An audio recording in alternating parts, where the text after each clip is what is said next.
Welcome to This Week in Real Estate with Jonathan Harmon and Bryan Nale, your local experts on all things real estate in Middle Tennessee. Listen in as they discuss the current state of the market, the latest trends, and have a little fun while doing it. We do want to say the opinions voiced on this podcast are for general information only and not intended to provide specific advice or recommendations for any individuals.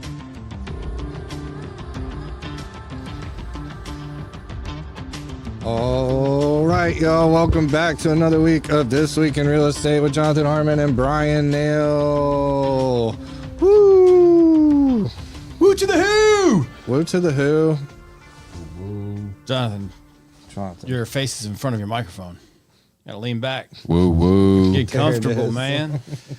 So we've been talking about great videos on social media, and I exposed these gentlemen to one of my favorites, and I'm not going to share that with you because y'all will judge me. But have y'all ever seen? There's a classic video about whistle tips. Have y'all ever seen that? No. With Bub Rub and Lil Sis. I have not. You should look that one up. It's Whistle a good one. tips. Whistle tips. It's better just than- decoration, man. It's better than Superhuman. Oh, man. It's different than Superhuman. Superhuman has his own thing. That's one way to put it. If you want to propel our society towards idiocracy, look up Superhuman. I didn't look to see what kind of shoes he was wearing. Surely they were Crocs. They have to be. They have to be. They have to be. Have to be. God. And if you haven't seen Idiocracy You should. and you're snowed in this weekend, watch it. It's a good one. Yeah. And you'll be like, ooh. This is getting pretty close. Getting a little close to home now in Yikes. 2026. Yeah. Let's talk about a show. Let's go to market movers and headlines. Because did you have an intro for us today, Trent? No, not really. Okay. Trent Just- doesn't have an intro for us, so let's just go to market movers and Putting headlines. the snow in Snowmageddon. snowpocalypse. Yeah. All right, headlines. Here we go.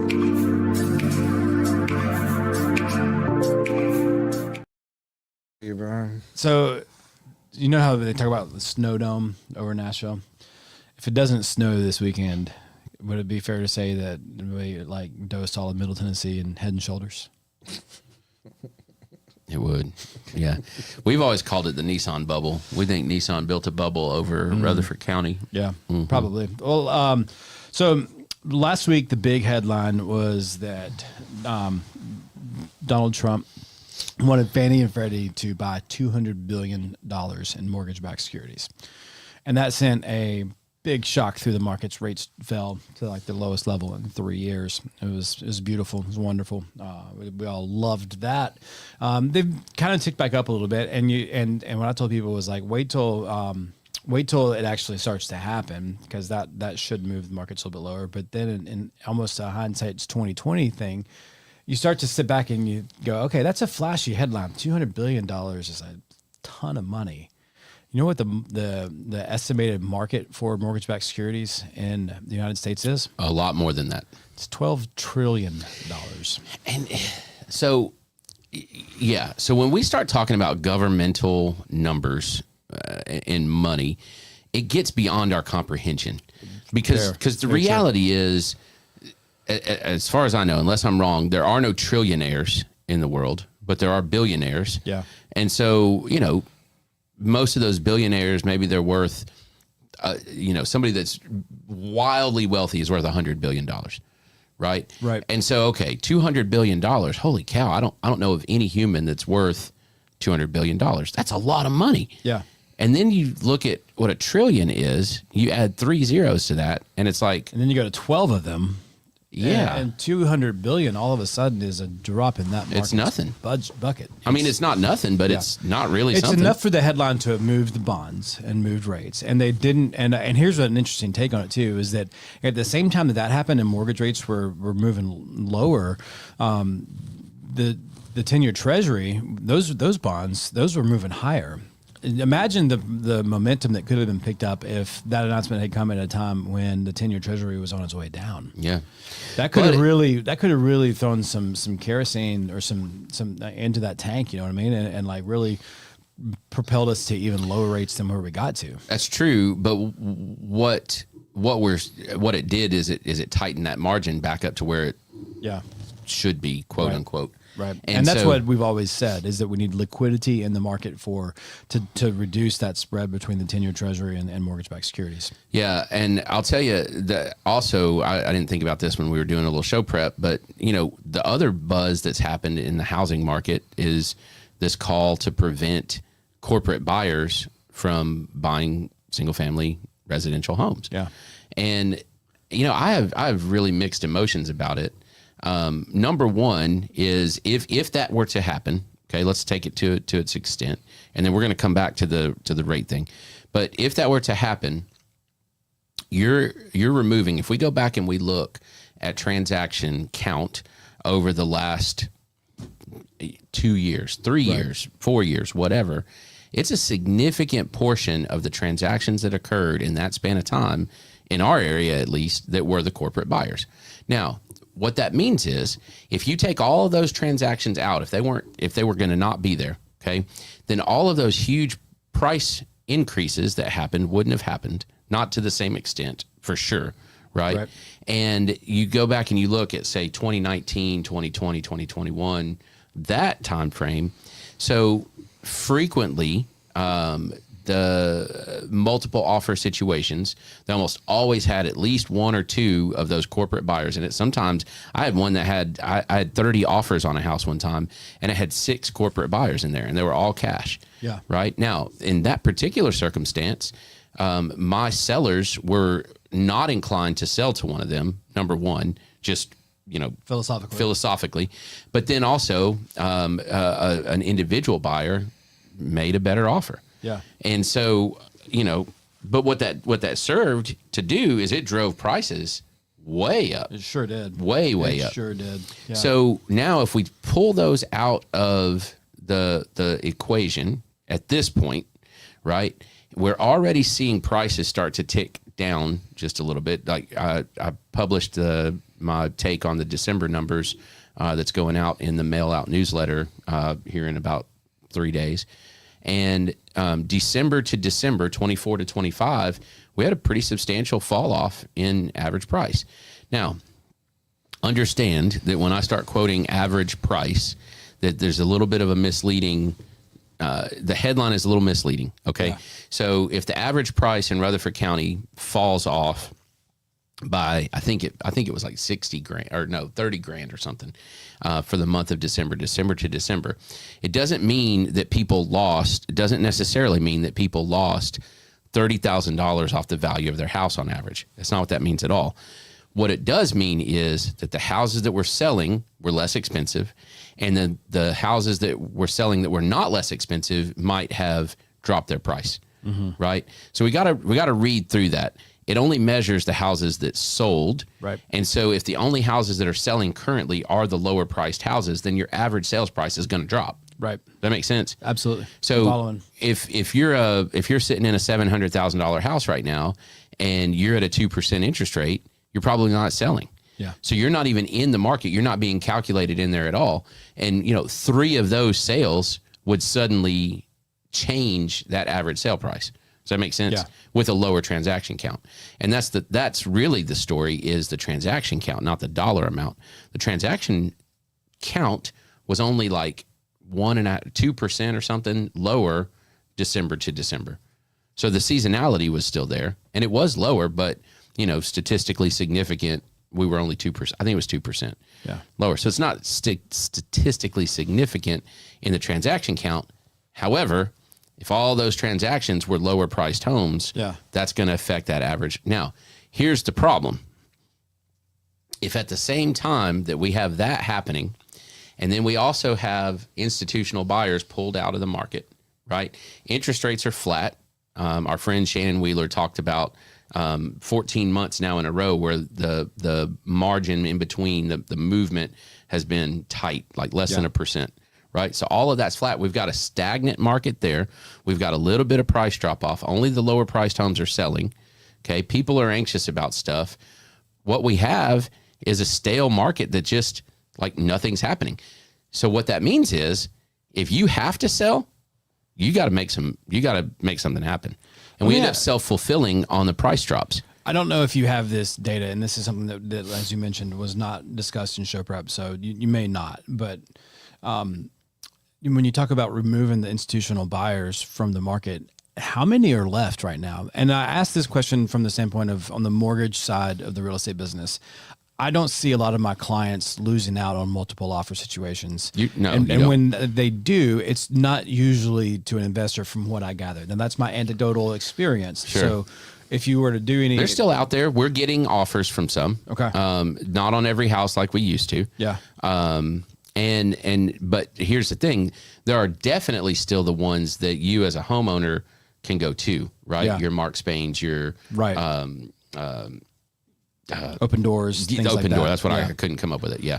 I wonder if, so my thing is that I think my opinion, this is my opinion, removing the institutional buyers from the market would be a positive for Americans.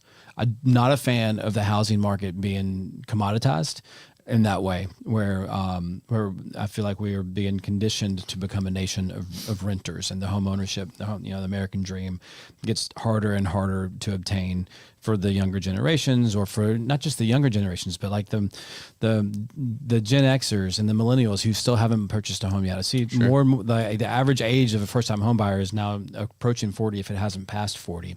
So I'm not a fan of institutional buyers. I wasn't when I had clients losing out to institutional buyers from 2020, 2019 through 2022. And I'm not now. I don't want that to come back. But I also don't see any wisdom in forcing them to sell and to liquidate their holdings. I think I don't think that's been discussed. I think it's just I'd heard that was on the table is a potential maneuver. But I want you to think about try that. to lower housing costs. Either of these things we're talking about is so antithetical to what America is. Right. They found something that works too good. Yeah. You know? So we're going to come in and regulate it. I don't know, man. Like, I'm not comfortable with that. Well, that's they built a better mousetrap. So you can look back at history and see that unbridled capitalism, like true capitalism at its core, can be very, very dangerous to the middle class. Sure.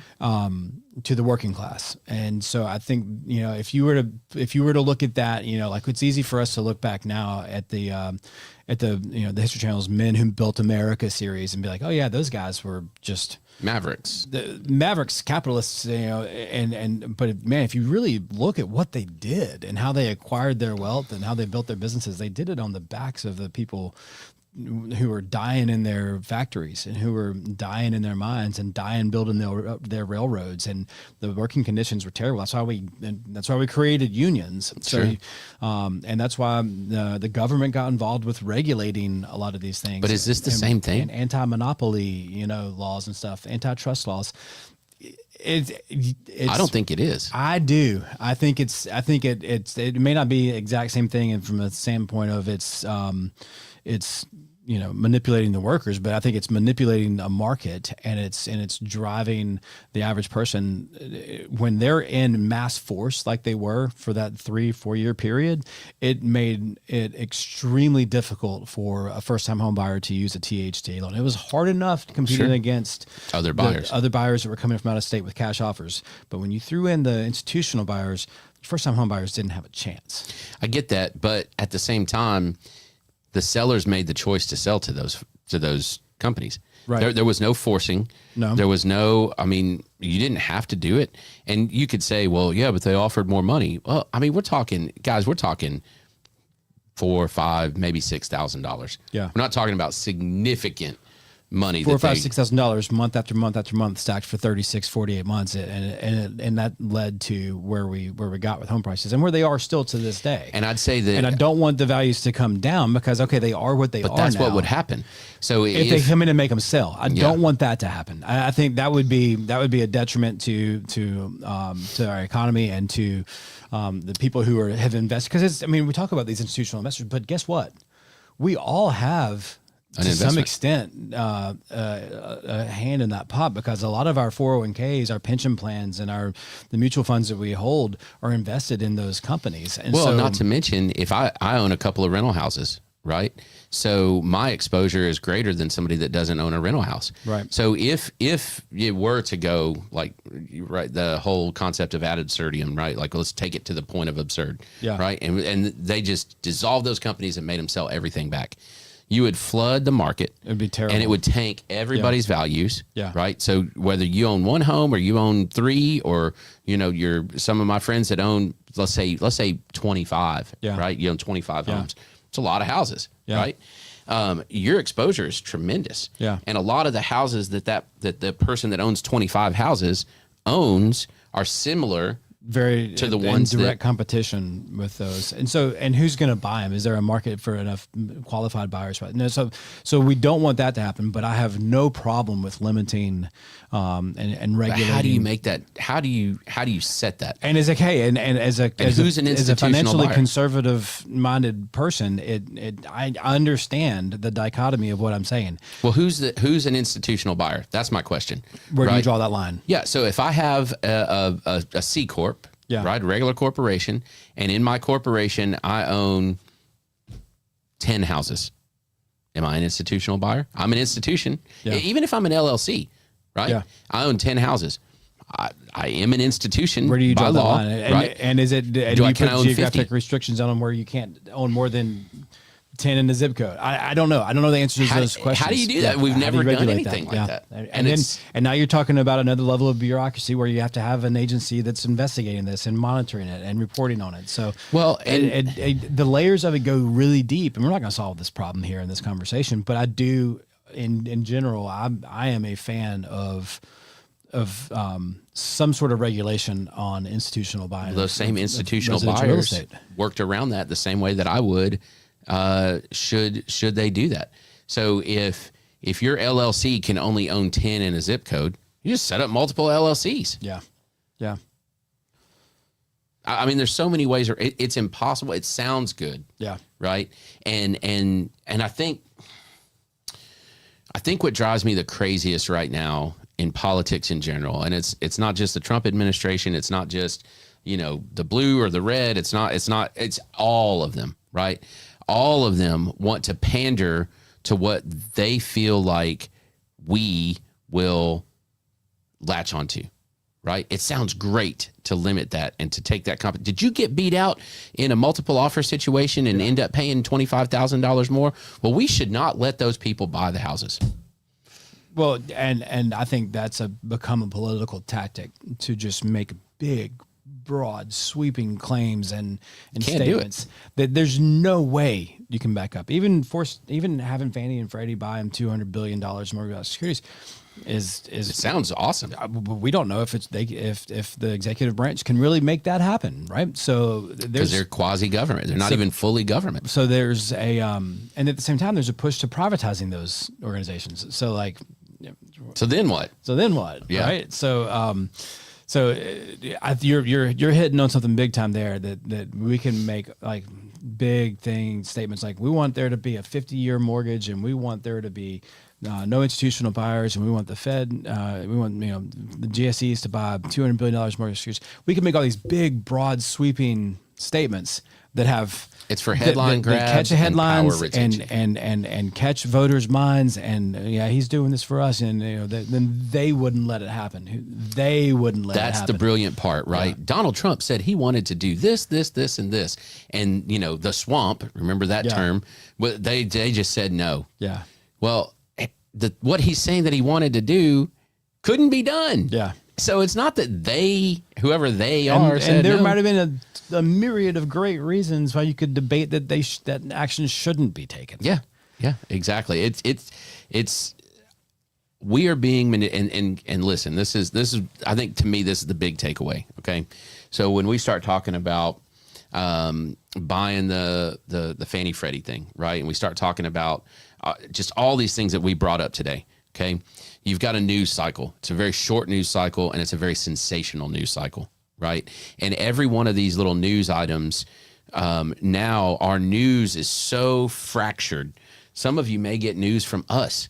God, please don't. Yeah. Right? Some of you may get news from your Facebook feed. Some of you may get news still from cable news channels. Some of you may get it. You might still read a newspaper. You might, watch TikTok. I don't know, right? You might just read Wikipedia. The point is that there's 900 bazillion different places that you can get news from, and every single one of them is going to slant somehow or another to whatever algorithm that they think will. Because their only goal is to continue to get people and to grow their audience. To consume it. That's it. Yeah. That's their only goal. Now, some of them, I think there are probably some news outlets out there that probably legitimately want to tell people what's really going on. Yeah. Sure, that's great. It's so hard to cut through the crap. Yeah. It's so hard. So when you hear these things, this kind of conversation is important. And it's important to have that conversation with someone that knows what they're doing and that understands that topic and can speak intelligently about, if this happens, then this happens, then this happens, then this happens. And to just have those conversations. And it's okay to disagree. Yeah. Right? But think through, what does that mean? What does it mean if we took institutional buyers out? We just debated on that a little bit. You took a side, I took a side, and we debated on it a little bit. There's positive and negative to both. Yeah. It's scary to me because I feel like it's un-American, right? It makes sense to you because you feel like it's a version of a robber baron type situation. Yeah. Well said. Thank you. And neither one of those is really wrong. Yeah. And we're still friends. And we will still be friends for a long, long time. So, and I'm inclined a lot of times to take the opposite of whatever you're saying, just to have healthy debate. Yeah. Right. Let's talk through it. Yeah. And I think that for me, when I talk through something, I can arrive at a better understanding and therefore a better opinion of whatever it is that we're talking through. Yeah. It doesn't matter what it is. Yeah. But ask yourself these questions as you're starting to look at it. And here's the last thing I need to say about this. News is going to happen. Sensational headlines are going to happen. Don't get paralyzed by the anxiety that they cause. Okay. The best time to buy a house is when you want to buy a house. Yeah.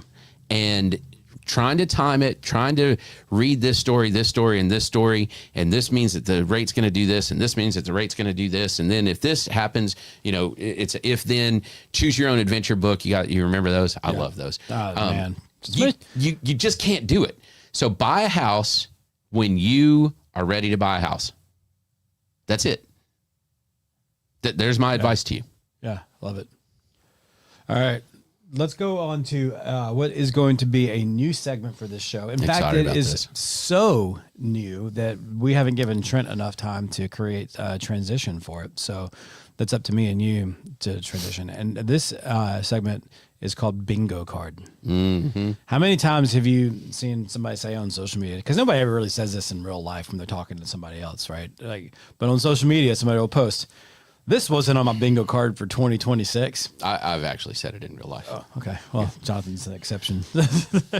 So we got some bingo cards. I'll go first. I did not have 24 to 36 inches of snow from Middle Tennessee on my bingo card for 2026. Yeah. That's the forecast. We'll see what happens. I think we're probably going to get about an inch of ice. Yeah. Which is going to be terrible. And the timing is awful. But I mean, the timing's never going to be good for something like that. No, right? some idle Wednesday is great. Yeah, that'd be fine. Fair. Yeah. Instead, it's going to interfere with our weekend. And and we had a lot of stuff planned for Cedar Glade. I'm bitter. Yeah. Dang it. Yeah, that's tough. That's really, really tough. So that's my bingo card item. I'm gonna add to your bingo card, Okay. All right. to your specific one. Okay. I didn't have learning about 24 different weather models. Right? Yeah, Is that the European model? Is that and then it's like the GFS Gordon Food Service? They have a model? And then the whatever model and this model and this model is good for that. I'm like, oh yeah. Don't need to pull back all the curtains. Just tell me, is it gonna snow? Look, I'm gonna do my preparation, which includes buying 6 gallons of milk, 4 loaves of bread, and 2 dozen eggs, And 3 gallons of bourbon. I've got plenty of that. Okay. Yeah. I'm going to come to Cedar Glade. I'm going to get some to-go beer on sale, right? That's right. It's on sale tonight. $1 off of Crowlers and $2 off of 6-packs and 4-packs. So yeah. Anyway, that's a bingo card section for you right there. All right. I have another space for the bingo card. All right. I did not have on my bingo card that the U.S. would double down on imperialist moves. Oh wow! Like, but then have we backed off now? Like now we've backed off of Greenland. I don't know. I think we've, but we got Venezuela in there too. Yeah. But Venezuela. I think we've backed off of Greenland. Have we? I don't know. I can't keep up. But you know, it my came up. head is spinning trying to keep. It came up a month ago. Yeah, and then it was quiet for about three weeks. And it came up right around the election time. Greenland was discussed right around the election time. I legit thought it was a Saturday Night Live joke. And now all of a sudden it's like, oh, that's one of those things where like something outrageous gets said, and then you're like, oh, it's just an outrageous. It's a Saturday Night Live skit. But no, then, it's legit. But then a little time goes by, and all of a sudden now it's like, wait, no. That was a legitimate thought, or that thought has festered in there long enough that we're actually. And yes, I've read all the things that you Facebookies post. I know that different presidents and whatever. I understand all that, but still, I'm like, wow, okay. I guess we're gonna. I don't know. I have so many thoughts on this. Yeah. We've been watching the show Homeland as well. We just finished it. I'd never watched it. Have you ever watched Homeland? No, I haven't. You should watch Homeland. Okay. It is spectacular. And I watch it and I'm like, this thing, it's prophetic. Like, this is happening. The whole thing in Venezuela, you go back and watch Jack Ryan, the third season of Jack Ryan. We didn't ever finish the fourth season, but maybe it was the second season of Jack Ryan. Whatever it was, it's all about Venezuela. I think it was the second season. And it was all about overthrowing the government and an election with a female foil to the person who was in power. It's very eerie, very eerie. And then right after that, the Jack Ryan season right after that was about like Russia taking over, I think, Ukraine. Like I don't know, man. Yeah. So I don't know. And Jack Ryan, Homeland, lots of good TV. Idiocracy. All this prophetic shows. Y'all, if you get snowed in, as long as the power's on, you got things to watch. Speaking of power, does that take us to a pro tip? It does. Yeah. So, couple of pro tips here. Snow preparation, ice preparation. So, number one, if you haven't done it yet, right now, today, before the weather hits, get your ladder out. I know it sucks, but before it gets slippery, get your gutters cleaned out, especially in the corners. Ice dams are real, and they will mess your day up. Yeah, they will mess up more than your day. So get those leaves out, get the downspouts cleaned out, and make sure your gutters can flow. Yeah. So that's one. And then two is, if you haven't done it yet, shame on you. You're gonna wish you had in the spring. Go disconnect your hoses. Here's the thing. I don't even know that putting the little foamy things on is all that important, but disconnecting your hoses is gravely important. You have to do it. Yeah. And if you haven't yet, it may already be too late, but do it anyway. Yeah. Well, at this point in January, you would think it would be too late. It's something that you should have done in November or maybe December, but we've had a really warm winter. And so maybe you're fine. Maybe at some point in this really warm winter, you had connected a hose that you had previously disconnected. So walk around your house this afternoon when you get home from work and just double check. And here's what I'll tell you. Hoses are off. You're not going to know if it's broken until spring when you turn it on. Yeah. So you're not going to flood your house today. Right. Unless you turn it on. Yeah. So don't turn it on. Yeah. If you've left the hose connected, disconnect it. Do not turn it on. Right. And then let's talk in the spring. Yeah. Yeah. There's other things too. Make sure you've got sources for heat, warm clothes, things like that. Because it happened last year or 2 years ago in Texas, that big ice storm where people went 2 weeks without electricity. You may think I've got a gas water heater. Like you may be at my camp. We got a new water heater last winter. And we replaced our tank with the tankless. And still takes electricity. We're on gas, but yeah, we got to have some way to power it, or else we won't have hot water. We've got a gas range so we can cook, but if you don't, maybe go to Walmart and buy a camp stove. Or if you're not in a camp and you don't already have one, have some way to warm water, to warm food. Because if you can't drink water out of your faucet, and this is like 1 second later, or 1 minute later, doomsday type stuff. But you need a way to boil water if the water treatment plants are down. Yeah. Yep. So, was it 21 or 22 here? We had the whole rolling blackout thing. Yeah. Yeah. Yeah. So yeah, there was a Titans game that weekend that got postponed because it was so cold that they decided. Normally, NFL games kick off at noon Central Time. They decided to kick that one off at like 2, just to give people give the sun a little more time to do its thing and warm up the day. Crazy. All right. That takes us to Shiny Penny, right? We do have a This Is Real. Oh, Okay. this is real. This is real. All right, yeah, Let's do this. Is real. It's funny. It's weird. Does it involve snow? No. Does it involve Greenland?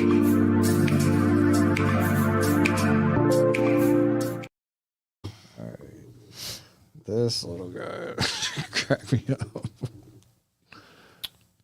Did they put the skeleton in all of their pictures? I don't know. I have seen people do that before, where they put the skeleton in all of them. Yeah, that's spectacular. Yeah. I like This looks that. like an MC Eicher house. Yeah, I like it. I'd live there. Very much so. With the skeleton. With the window, like how easy, like just as a staging tip, how easy would it have been to remove that mirror from that wall and not create that illusion of the It's like going into Well, it shows how it all connects. I guess. Plus, Yeah. I'm going to bet, as big as that mirror is, that there are some massive anchors holding it. Yeah. And maybe not an easy thing. Look at the way the stairs come down. They come down Go both both sides. ways. That's yeah. pretty cool. Yeah, I like it. I'd live there. I like the I'd skeleton. absolutely live there. That's I'd cool. keep the skeleton. I wonder what's on the other side of the wall. See how it opens up at the top? And there's I'd a say I'm going to really bet tall it's a ceiling bonus room or a loft of some sort. where up those stairs above. go up to. Yeah. That would be so. There's a lot of houses in Smyrna that are similar to this over off of Old Nashville Highway. Yeah. Oh, shoot. That's really cool. It would have been so easy just to not open up the area above the fireplace and the entertainment section and the stairwell and just leave that as solid drywall. But kudos to the architect for saving some money on expense. You didn't have to put lumber in there. You didn't have to frame that up. That's It's harder though. It's efficient. It actually costs more. oh well. What they should have done though is put that skeleton in that cutout, He should have his legs Yeah, dangling, just sitting up there. sitting. or a rope coming off of the thing and like getting ready Swinging. to. Yeah. Oh, okay. I thought you were Yeah, somewhere that- else with that. No. That could have been a dark tune. All right. Shiny Penny. We'll wrap this bad boy up.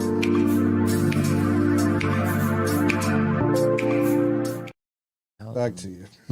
Back to you. Jonathan Harmon with the shiny penny this week. Do you have one or do No, I? not You don't you. have one? It's you. My shiny penny is this. The shiny penny is that we can still find shiny pennies. There you go. But did we this week? Yeah. Okay. There's still, look, for those of you that don't know, I'll open up a little bit.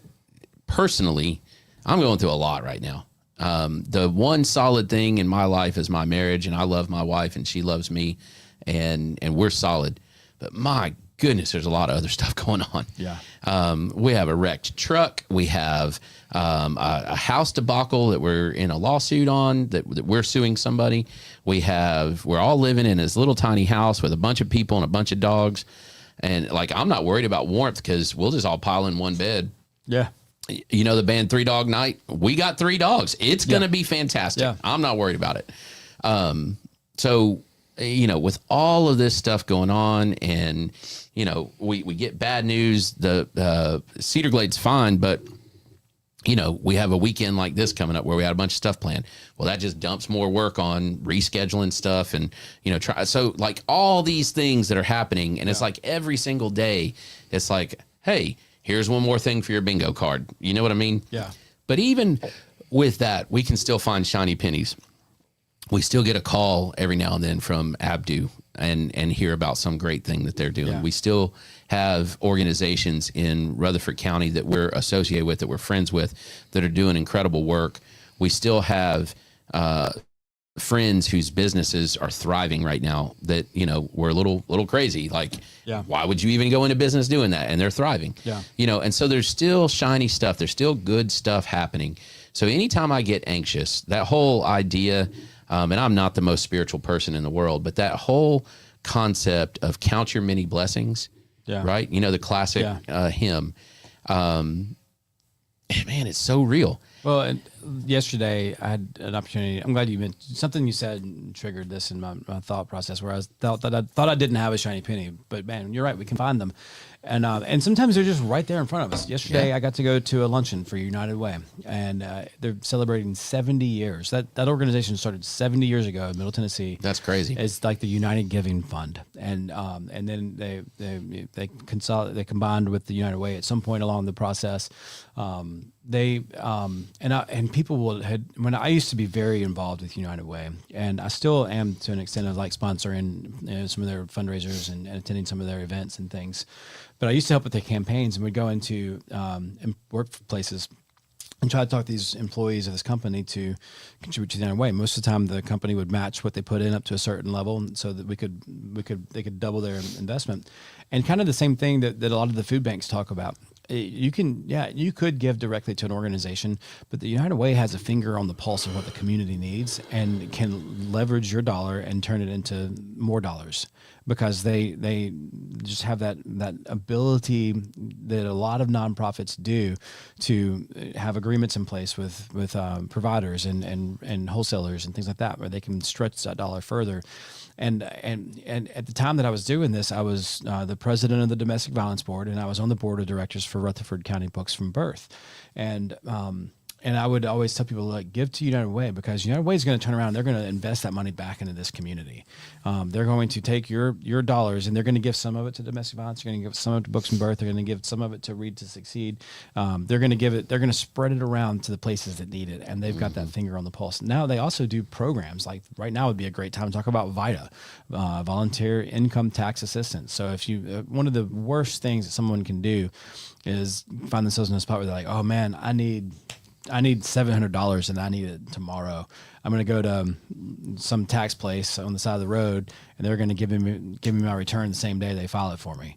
They're going to charge you an arm and a leg to do your taxes. They're going to charge you an arm and a leg to get the money up front. And they're probably going to do it wrong. And for a lot of these people, really, it's just very simple W-2. Standard deduction tax returns that just about anybody could do, especially a volunteer who's trained. So you can go to one of the volunteer tax assistance sites and have somebody that's a volunteer do your taxes for you, and then you e-file and you get your return really quick. Yeah, 8 or 10 days. So that's just an example of a program that the United Way offers. Yeah. Hey, and since you mentioned it, you said something that triggered something for me. See, we find shiny pennies. So good shiny penny. I'm going to reiterate something that's super important. There are a couple of food banks around our area, and as prices continue to go up and anxiety continues to be around, all the things that we've been talking about, food insecurity is more and more and more important to address. And please, please, please remember the food banks as you're looking at ways to give back to the community, whatever it is that you're participating, whatever it is that you're doing. And look, I'm going to beat this drum. Now that I know this information, I'm going to continue to beat this drum. If your goal is to give $50, if there's a food drive and you want to give $50 worth of food to the food drive, don't go buy $50 worth of food. Give the food bank the $50. Yeah. Please. Yeah. Because they can stretch that way further than you can. I promise. I don't care how many coupons you clip and where you go to buy the groceries, what sales you shop, they are going to do better. And the extra wrinkle, and it occurred to me about this several years ago, is when you have a food drive, and I thought about this when, like all the way back in high school. Yeah. Okay. We had this canned food drive in high school. And so what did everybody that's going to spend some money go do? They went to Aldi and they bought out all the cheap food. So anybody that is on the verge of paying for themselves versus hitting up the food bank, what are they shopping for? They just got priced out. They just got bought out. They just got bought out. So the sources that they might go to, if you're buying it all up to give to the food drive, you double whammied the problem. It's kind of like institutional buyers buying up all of the real estate and turning around and renting it out. I'm bringing this. It's not dissimilar. Bringing this so around. if you will instead take $20, $10, $5, whatever it was. Unless you're like cleaning out your cabinet, and even then you got to look at expiration dates and everything else, right? But unless you're doing something like that, that's how canned food drives originated, right? The idea of clean out your pantry. If you got stuff in your pantry that's going to expire in 4 months that you aren't going to eat, donate it to somebody who's going to. Yeah. That's how food drives. But don't go buy up the cheap food. Start out with the idea of going in, but we're competitive by That's nature, it. and so if you can get a couple of classes in a school competing against each other, they're not going to just go to their own pantry. They're going to go to the store and buy out the whole section of And I know canned food. because I've done it. Yeah, we all have. Yeah. We So all have. don't do that. Take that money, give it directly to the food bank. They will stretch it farther than you have the capability of doing. Yep. Word. All right. Hey, I'm going to hit Cedar Glade stuff real quick just because it's my platform and I can do that. So hopefully we'll see what the weather does. This Sunday, we do have the songwriter event scheduled. One of my favorite events. I know, and I'm heartbroken if we have to cancel it. I think we will be able to postpone it. I'm not pulling that trigger until probably tomorrow or maybe even Saturday. If we can do it, we're going to do it. Yeah. If we can't, then we won't, obviously. So anyway, that is this Sunday at 1:00. January 31st, mark your calendar. I'm so pumped about this. Our Mardi Gras party. It is our second best party. Quickly, maybe, possibly becoming our best party behind St. Patrick's Day. Tennessee Craft Butcher is going to be here selling some good food. They're going to smoke a whole gator. They did it last year. It was incredible. We've got... and if anybody's still watching, that is not a ticketed event. Somebody asked me the other day, show up. Do we need to get a ticket? No, just come on. Bell Book and Bone is doing fortune telling. Bill Stieber's playing some Delta blues. What else is going? Oh, the King Cake Beer, King Bon Tom, will be here, and that is a collaboration with Joe's Custom Cakes and Catering. We dumped that King Cake in there 8 days ago, something like that. Yeah. Yep. And then the last thing is February the 13th. Is that no? It's whatever. February 11th, maybe. Hold on. Good story, Jonathan. February 11th, our small batch release. We're gonna have a party. It is everybody's best friend, Grady Payne. It is the GP honey lager, and he got honey from Las Casas, commissioned us to make a beer for it with it, and we're gonna have a good time. So Roland Justice is gonna play some music that night. It's gonna be fantastic. It'll be a fun time. Nice. Cool. We got Fourth Friday this Friday here at the studio, and you obviously go grab some libations and refreshments at Cedar Glade. Come connect with us. Tell us what that is. Yeah. So it's Fourth Friday Fun Working. I can actually pull up a little graphic here. So we always say if you're not networking or if you're not working, you might as well be networking.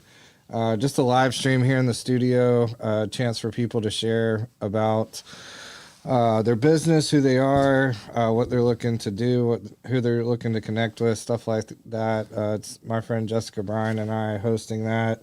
So please come through. It's going to be a big one. We got some big announcements that we're going to be making. So come see us Friday here at the studio, and also it's kind of here and at Cedar Glade, so it's kind of a cool way to connect with folks and get a chance to jump on the live stream and tell folks about what you're doing, and that gets clipped up and sent out to everybody that comes and shares. So just a cool, fun way to connect with folks and get your name out there. So hope to see y'all tomorrow and from 5 to 7 here at the studio and at Cedar Glade. Sounds good.